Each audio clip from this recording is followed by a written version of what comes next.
எங்கள் சொந்தம் பார்த்தாலே சொர்க்கம் சொத்தி போகுமே.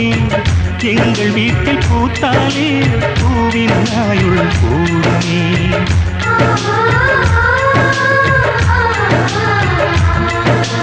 இரண்டு கண்கள் என்றாலும் பார்வை என்றும் ஒன்றுதான். உருவத்திலே தனித்தனிதான், உள்ளம் என்றும் ஒன்றுதான். ஒரு சேவல்தான் நடை காத்தது, இந்த அதிசயம் பாருங்கள், கண்ணனை வாழ்த்துங்கள்.